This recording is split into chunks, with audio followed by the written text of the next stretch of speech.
నారా లోకేష్ గారిని deputy CM చేయాలని చెప్పి వాళ్ళ మనసులో మాట కోరిక అని చెప్పి అనేక సందర్భాల్లో వాళ్ళ నాయకులు కొన్ని చోట్ల మాట్లాడుతున్నారు. 2-3 ప్రాంతాల్లో కూడా చూసాం మనం.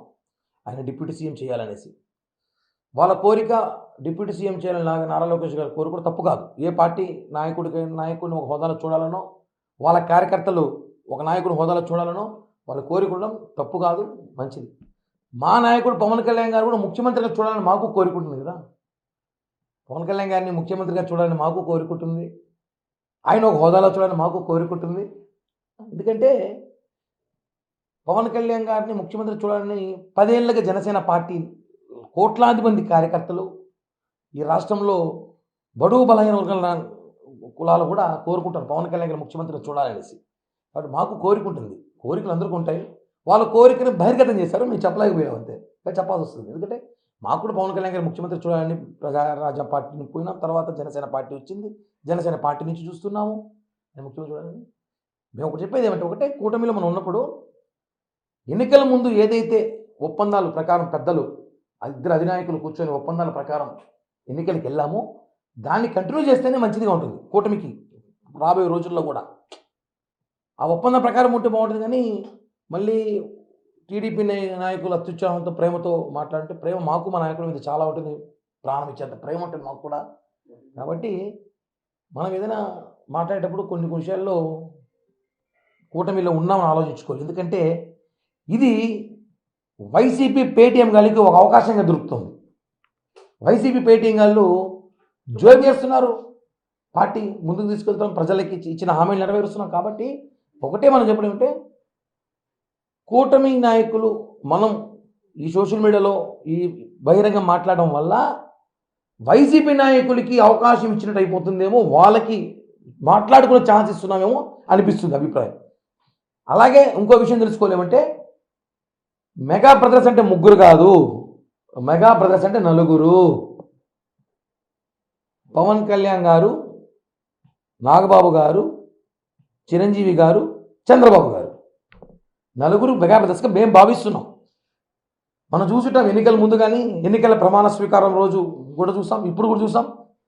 చంద్రబాబు గారు, పవన్ కళ్యాణ్ గారు, నాకు తెలిసి చిరంజీవి గారితో కన్నా ఎక్కువ చంద్రబాబు గారితోనే జర్నీ చేస్తున్నాం మేము. అన్న తమ్ముల ఆప్యాయత, అంత ప్రేమ అనుబంధాలు ఉన్నాయి. ఎవరు చూస్తే కూడా నిజమైన అన్న తమ్ములు కూడా అంత బాగుండరేమో, ఆ విధంగా మేము ఉన్నాం. కాబట్టి ఈ కూటమి, ఈ బంధం, ఈ ప్రేమ కలిసి ఉండాలి ఎప్పుడు. మనం 10 ఏళ్ళు ఈ రాష్ట్రాన్ని ముందుకు తీసుకెళ్లాలన్నాక ఈ కూటమి ఉండాలి. ఒప్పందం ప్రకారం ఏదైతే ఉందో అది మాత్రమే మనం ముందుకు తీసుకెళ్తే మంచిది. కానీ ఇలా మాట్లాడడం వల్ల ఏమవుతుందంటే, వాళ్ళ మనసులో మనం మాట్లాడుకోవచ్చు, అందరికీ ప్రేమ ఉంటుంది, నాకు కూడా ప్రేమ ఉంది. నాకైతే పవన్ కళ్యాణ్ గారి ముఖ్యమంత్రి చూడండి ఎన్నో సంవత్సరాల కోరిక. నడిచొచ్చి అన్ని గుళ్ళు నడిచొచ్చి గుండు కొడుతున్న ముక్కున్న అన్ని గుళ్ళకి ఉంటుంది, అవకాశం ఉంటుంది. కాబట్టి మనం వైసీపీ పేటీఎం గాలికి మాట్లాడుకునే అవకాశం, ఈ పేరు లాంటి వాడు, ఈ రోజా లాంటి వాళ్ళు, వీళ్ళందరూ మైకులు జోబీలు వేసుకుని తిరుగుతూ ఉంటారు. కొంతమంది అధికార ప్రతినిధులు వెంటనే మాట్లాడద్దామనేసి టపక్కన తీసేసి అలా ఛాన్స్ ఇవ్వకుండా ఉంటే మంచిదని చెప్పి కూడా ఈ ప్రెస్ మీట్ ద్వారా తెలియజేస్తున్నాం. కుటుంబ సమేతంగా చేసుకోవడం జరిగింది. నిజంగా చాలా మంచి అనుభూతి. ఎన్నిసార్లు వచ్చినా కూడా ఒక కొత్త అనుభూతి అన్నది ఈ టెంపుల్లో మనందరికీ కూడా కలిగే పరిస్థితి. ఆ లక్ష్మీ నరసింహస్వామి అనుగ్రహం ఉత్తరాంధ్ర జిల్లాలకే కాదు, ఆంధ్రప్రదేశ్ రాష్ట్రానికే కాదు, తెలుగు రాష్ట్రాలు, ప్రపంచవ్యాప్తంగా ఉన్న తెలుగు రాష్ట్రాల్లో ఉన్న ప్రజలందరికీ కూడా ఆ అనుగ్రహం కలగాలని మనస్ఫూర్తిగా కోరుకుంటున్నా. మరొకసారి ఆ స్వామి అనుగ్రహం వల్ల మనకు మొన్ననే తెలిసింది, మనందరికీ కూడా ఒక మంచి శుభవార్త. విశాఖ ఉక్కుకి సెంట్రల్ గవర్నమెంట్ నుంచి సుమారుగా 11,400 కోట్ల రూపాయలు విడుదల చేయడం అన్నది నిజంగా చాలా శుభ పరిణామం కింద భావించాలి. లాస్ట్ 5 సంవత్సరాలు అసలు స్టీల్ ప్లాంట్ ఉంటుందా ఉండదా, ప్రైవేటైజేషన్ చేసేస్తారు, అమ్మేస్తారు, క్విడ్ ప్రోకో కింద వెళ్ళిపోద్ది అని రకరకాలైన ఆలోచనలో ఉన్న పరిస్థితి దగ్గర నుంచి ఈరోజు స్టీల్ ప్లాంట్ ని నమ్ముకున్న ప్రజల్ని, అదేవిధంగా ఈరోజు రక్షించుకోవాలన్న బాధ్యతతో ఈరోజు కేంద్ర ప్రభుత్వం గౌరవ చంద్రబాబు నాయుడు గారి విజ్ఞప్తి మేరకు, ఈరోజు ఎన్డీఏ గవర్నమెంట్ విజ్ఞప్తి మేరకు వాళ్ళు బాధ్యతాయుతంగా వ్యవహరించి ఈరోజు సుమారుగా 11,400 కోట్ల రూపాయలని విశాఖ ఉక్కుకి ఈరోజు మనం సహాయం చేయడం అనేది నిజంగా చాలా శుభపరిణామం కింద భావించాలి. అదేవిధంగా ఎన్డీఏ ఆ రోజు 2019 నుంచి 24 వరకు ఒక విధ్వంస పరిపాలన నడిచినప్పటికీ కూడా మన ఆంధ్రప్రదేశ్ ప్రజలు ఓటర్లు అందరూ కూడా ఒక విజ్ఞతతో ఆలోచించి ఎన్డీఏ కూటమికి సుమారుగా 164 సీట్లు ఇచ్చినందుకు గాను ఈ రోజు ఆ రుణం తీర్చుకోవాలని ఒకే ఉద్దేశంతో ఈరోజు సెంట్రల్ గవర్నమెంట్ కూడా ఈ ఆంధ్రప్రదేశ్ రాష్ట్రానికి దగ్గర 2,50,000 కోట్ల రూపాయల పెట్టుబడులను కూడా ఈ రోజు వితిన్ 6 నెలల కాలంలోనే మనకి రావటం అన్నది కూడా చూస్తూ ఉంటే మనకి ఎంత సెంట్రల్ గవర్నమెంట్ ఆంధ్రప్రదేశ్ కి అదేవిధంగా చంద్రబాబు నాయుడు గారికి ఎన్డీఏ కూటమికి ఎంత పెద్దపీట వేస్తుందో మనందరికీ అర్థం చేసుకోవచ్చు. మాట్లాడుకునే వాళ్ళు చాలా ఎక్కువ మాట్లాడుతూనే ఉంటారు. వాటిలన్నిటి గురించి మనం పట్టించుకోవాల్సిన అవసరం లేదు. లాస్ట్ 5 సంవత్సరాల్లో విజయసాయి రెడ్డి లాంటి వాళ్ళు పాదయాత్రలు చేశారు, మేము ఏమి చేయలేము అంటే లాస్ట్ మినిట్ తీసుకొచ్చి దాని గురించి రాజీనామాలు చేయించిన పరిస్థితి కూడా ఉంది. ఎంపీల చేత రాజీనామాలు చేయించిన పరిస్థితి కూడా ఉంది. అంటే లాస్ట్ ఒక రోజు ముందు రాజీనామాలు చేయించిన పరిస్థితి కూడా కనిపించింది వైఎస్ఆర్సీపీ వాళ్ళు. కానీ వాళ్ళు ఎవరూ చేయలేనిది ఎన్డీఏ కూటమి వచ్చిన తర్వాత 6 నెలల కాలంలోనే మేము సుమారుగా 11,400 కోట్ల రూపాయలు ఈరోజు కేంద్ర సహాయం తీసుకురావడం అనేది మంచి పరిణామం. నేను మళ్ళీ చెప్తున్నానండి, చంద్రబాబు నాయుడు గారు ఢిల్లీ పర్యటన వేరు, జగన్మోహన్ రెడ్డి ఢిల్లీ పర్యటన వేరు. జగన్మోహన్ రెడ్డి ఢిల్లీ పర్యటన చేస్తే ఆయన కేసులు ఒకటో వాయిదా పడడమో లేకపోతే కోర్టులు కొంచెం ఊరట కలిగించడమో జరిగేది. కానీ చంద్రబాబు నాయుడు గారు మీరు అబ్జర్వ్ చేస్తే ప్రజలు కూడా వదిలేస్తున్నాయి. ఇది ప్రజలు కూడా ఆలోచించుకోవాల్సిన అవసరం ఉంది. చంద్రబాబు నాయుడు గారు గౌరవ సీఎం గారు ఎప్పుడు ఢిల్లీ వెళ్ళినా వితిన్ 10 days లో కంపల్సరిగా మనకు సెంట్రల్ గవర్నమెంట్ నుంచి ఏదో ఒక ఫండ్ వస్తూనే ఉంది. కాబట్టి దీన్ని కూడా అర్థం చేసుకోవాల్సిందిగా ప్రతి ఒక్కరిని కోరుకుంటూ విజ్ఞత కలిగిన చంద్రబాబు నాయుడు గారికి పవన్ కళ్యాణ్ గారికి కూడా మనందరం కూడా అండదండలుగా ఉండాలని మనస్ఫూర్తిగా తెలియజేస్తున్నాం. మామూలుగానే ఈ రోజు చంద్రబాబు నాయుడు గారిని చూసి ఎన్డీఏ గవర్నమెంట్ ని చూసి పెట్టుబడులు రావటం అనేది ఎలా ఉన్నదో మీరు అందరూ చూస్తున్నారు. ఎందుకంటే నా నియోజకవర్గంలోనే ఈ రోజు ఆర్సీ మెటీరియల్ కానీ బల్క్ డ్రగ్ పార్క్స్ కానీ పక్కన ఎలమంచిల్ నియోజకవర్గంలోని గ్రీన్ జోన్ కానీ మనకి ఎన్టీపీసీ మనకి పవర్ ప్రాజెక్ట్స్ కానీ ఎన్ని వచ్చినాయో మనందరికీ కూడా తెలుసు. ఇవే కాకుండా జనరల్ గా మనకి గూగుల్ వాళ్ళది కానీ మనకి కంపల్సరీగా వచ్చేది టీసీఎస్లు కానీ అంటే ఓవరాల్ గా పెట్టుబడులు వెల్లువన్నది వస్తుంది. ఈ రోజు ఒక మంచి ప్లాట్ఫామ్ దొరికింది దావోస్ లో. ఆ ప్లాట్ఫామ్ లో కూడా ఈ రోజు గౌరవ చంద్రబాబు నాయుడు గారు లోకేష్ గారు ఇద్దరు కూడా ప్రసంగించనున్నారు. అది ఒక మంచి అవకాశం కింద భావించాలి.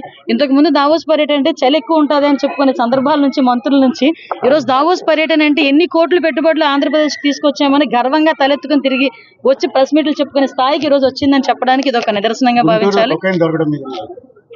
ఎవ్రీవేర్ ఎక్కడ కూడా మేము టాలరేట్ చేయట్లేదండి. కొకైన్ కానీ గాంజా కానీ డ్రగ్స్ కానీ ఏ విషయంలో కూడా టాలరేట్ చేయట్లేదు. మీరు అబ్జర్వ్ చేస్తే లాస్ట్ 6 months లో విపరీతంగా మేము పట్టుకున్న వాటన్నిటిని కూడా కేసులు ఇప్పుడు రీసెంట్ గా చూస్తే పీడీ యాక్ట్ కూడా పెట్టున్నాం.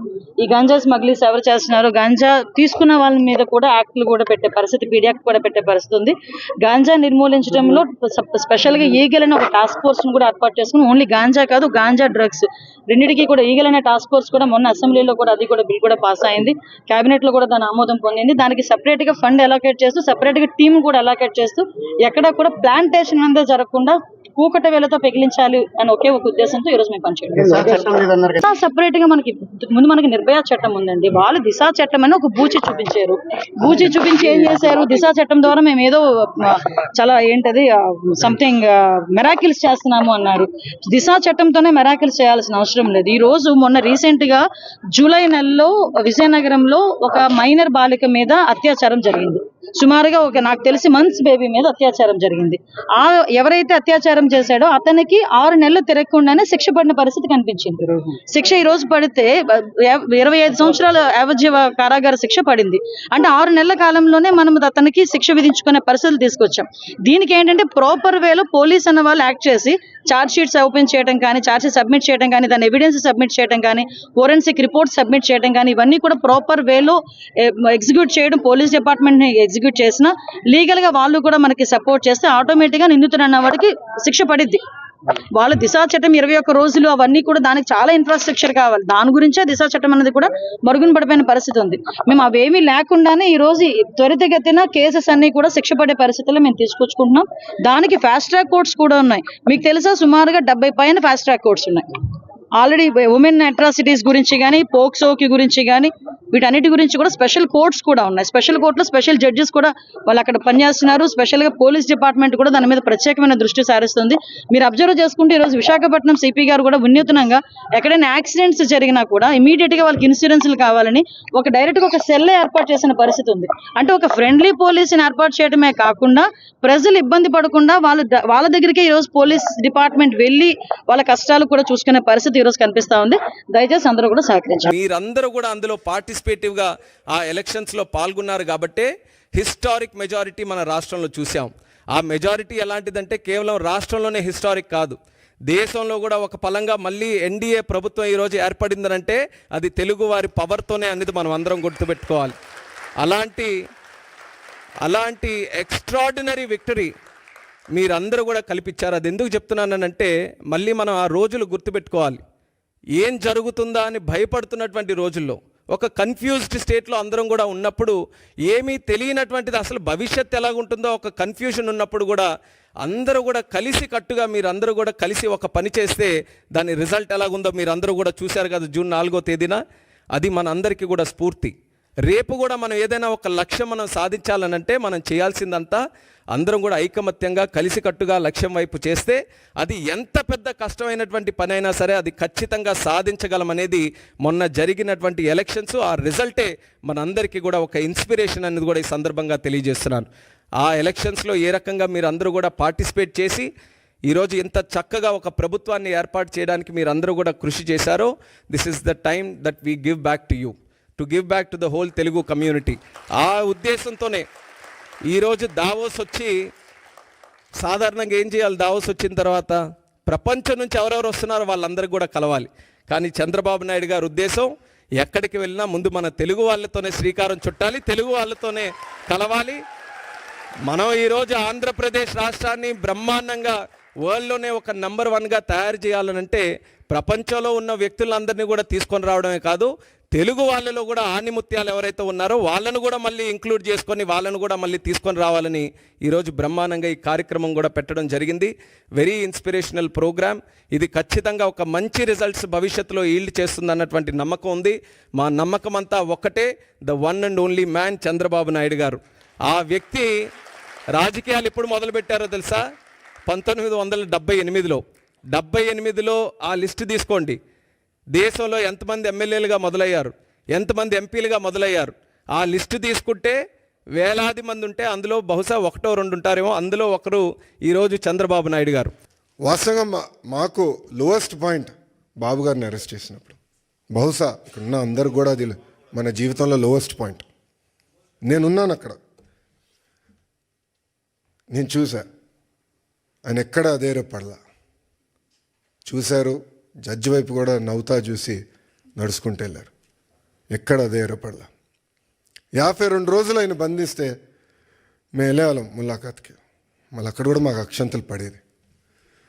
మొత్తం ఆయన చదివేసేవారు డాక్యుమెంట్లు, నోటింగ్స్తో సహా మాకు చెప్పారు, ఇక్కడ మీరు వీక్గా ఉన్నారు, ఇక్కడ చూసుకోండి, ఇక్కడ జాగ్రత్తగా ఉండండి.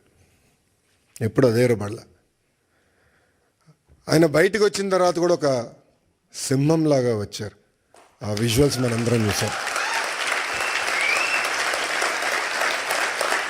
ఇది మీ అందరికి ఎందుకు చెప్తున్నానంటే, జీవిత ప్రయాణాల్లో మనందరం అనేక ఇబ్బందులు ఎదుర్కొంటాం. ఒక ఆంటర్‌ప్రెన్యూరియల్ జర్నీ అవ్వచ్చు, పొలిటికల్ జర్నీ అవ్వచ్చు, మనందరం అనేక ఇబ్బందులు ఎదుర్కొంటాం.